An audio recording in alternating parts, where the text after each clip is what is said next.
What's up, everybody? It's me, Blake316, here with a new video for you guys, and it's that time of the year where I give you guys my top 5 games of the year for the year 2020. For me personally, this wasn't a great year of gaming. It didn't really get good until the later half, like I would say starting September. That's when the good games, in my opinion, really started coming out. But with that being said, I think it definitely ended strong for me personally. I have 5 games that I really enjoyed playing. And I'm pretty much going to share with you guys, ultimately leading up to my game of the year. Now, my game of the year is always controversial. It's never the popular pick. It's really genuinely my game of the year. It's something that I really enjoyed, and it's always kind of a game that people are scared to say. I'm going to be honest with you. It's not Doom Eternal, and it's not The Last of Us Part 2. And I'm pretty sure just by me making that statement, people already thumbs down the video because they can't take another person's opinion. But it's okay though. This is my top 5 games of the year, and this is my game of the year. Now I'm starting with number 5. Number 5 is a game that I actually don't own physically.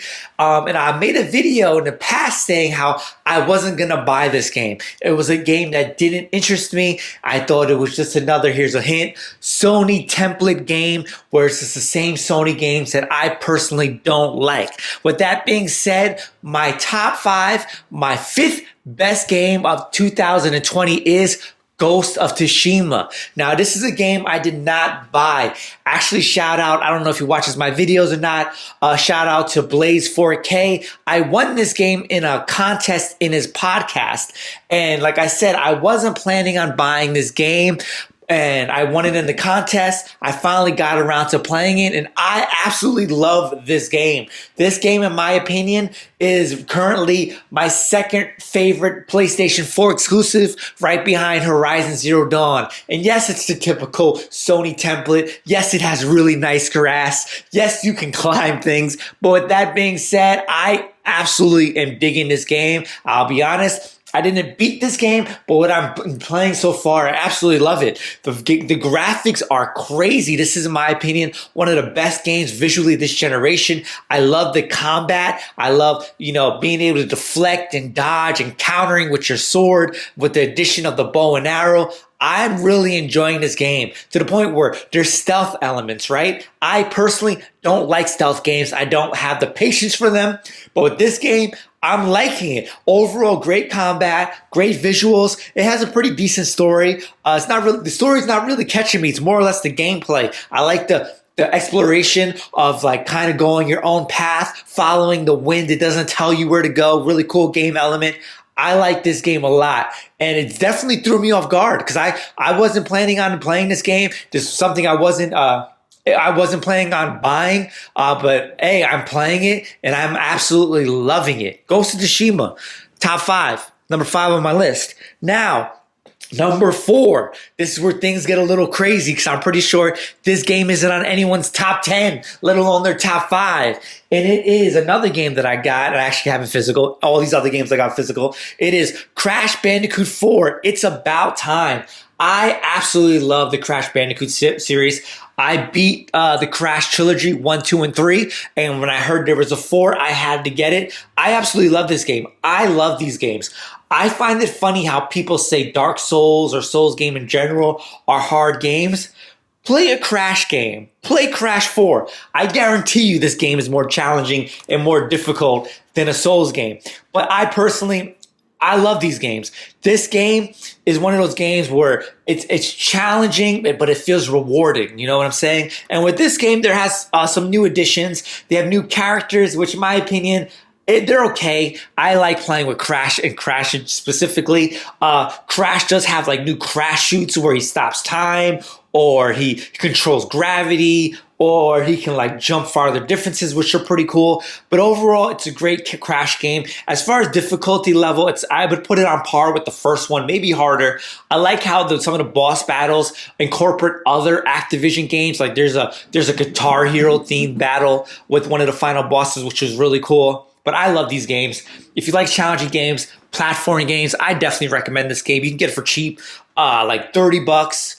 If it's a good sale, if not, usually 40. I paid 60. I kind of wish I didn't pay 60. I wish I got it for 40, but it's okay. I'm really enjoying this game. I like this game a lot. I definitely recommend this game if you like challenging platformer games. It's definitely obviously it's in my top 5 games of the year. Number 4. Now, number 3 on my top 5 games of 2020 is I feel it's a game that not enough people are talking about, not enough people are playing. I absolutely love this game, and it's Immortals Phoenix Rising. I feel a lot of people are not playing this name simply because of this right there, that Ubisoft logo. A lot of people hate Ubisoft for whatever reasons. I don't think they're as bad as people make it. With that being said, I absolutely love this game. It's a Zelda Breath of the Wild clone. And if I can't play a Zelda Breath of the Wild right now, I'll take this game. The great visuals, great open world, puzzle solving. It's literally Breath of the Wild. And Breath of the Wild for me personally is not only my game of generation, one of the best games I've ever played ever. And this game literally is that. I'll be honest, the cutscenes are pretty corny. It's pretty bad. But other than that, everything is great. It's like I keep saying Breath of the Wild.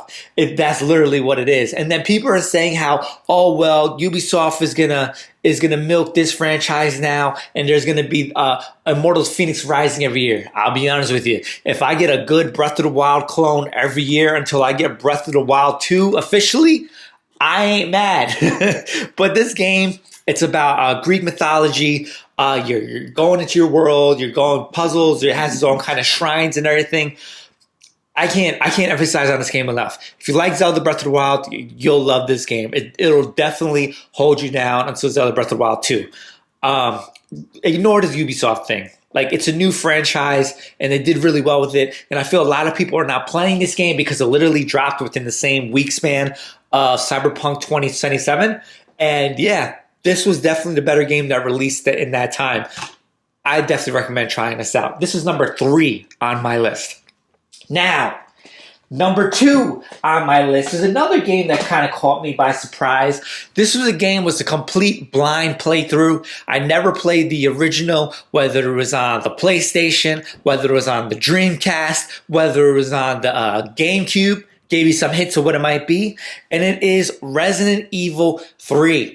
This was a really, really good game. Now, a lot of people are saying it's not as good as Resident Evil 2 Remake, but hey, that doesn't mean this is a bad game itself.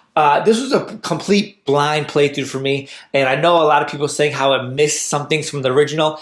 I didn't notice, and I'm not really complaining. I beat this game in about 8 hours, and I'll be honest, I probably got lost for like an hour and a half because I didn't realize I had a lockpick in my back pocket or something. So I probably could have beat it sooner. But with that being said, I thought it was the perfect length. I thought it was enough action with still the spooky Resident Evil element, still keeping me on my toes. I like the world. I like the dealing with Nemesis. I thought this was a great game. I thought it visually looked awesome. Decent story. Perfect time length.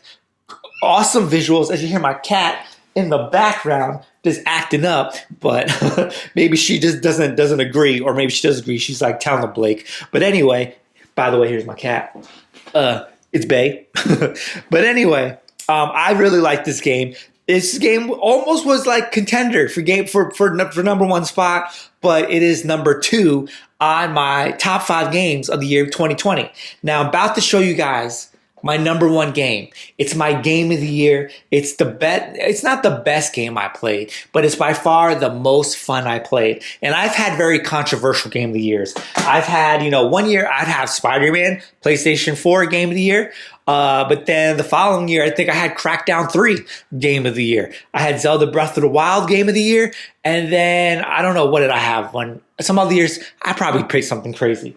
But anyway, my game of the year for 2020, do a little drum roll. It's very controversial. People are going to think I'm crazy, but let me explain after I show you the game. And it is Maneater. This is my game of the year. For me personally, my games of the year are literally the games I have the most fun with. And this game was so unique. I've never played anything like this. You're basically a shark. It's like a shark RPG. You're going around eating people. For some reason, yes, it was repetitive, but man, was it fun. I beat this game. I got the platinum in this game 100%. And for me personally, this was the most fun I had in any game this year. You know, I'll be honest. Yeah, the game suffers from frame rate issues. Yeah, the controls take a bit getting used to. Yeah, the game visually at times can look a little ugly. I played this on a base PlayStation 4, but now you can play it on a PS5 and Xbox Series X, and I'm pretty sure it runs a lot better. And I'm pretty sure you can get it for like 15, 20 bucks now on the sale. This game was awesome. I love the shark element of like you just going to different areas, eventually you like exploring and going to bigger oceans, deeper waters into the Gulfs, and seeing bigger marine life that you're like, holy crap, look at that big ass whale. I'm going to stay away from it because I'm not ready to fight it. And eventually you level up your shark RPG style and you can take it on. I thought this game was so awesome. Like just exploring the ocean, going into deeper waters, and this seeing all the different marine life, and this like, yo, like that's crazy. I would love to see a sequel to this game, or maybe some DLC where they add more different marine life, like squids and octopuses, or just different environments. Also, the game had like boss battles where you try to kill poachers or whatever from killing you. It was really fun. I had a lot of fun. I love the exploration. I love the mindless gameplay, just going around like literally your shark jumps on land and eats people. Like it was just fun. It was crazy. And this was legit the most fun I've had in 2020. And I paid $40 for this game. I would have paid $60. If you can get this game, like I said, for cheap, I definitely recommend it. I'm pretty sure it's nothing you ever played before. It's different. It's unique.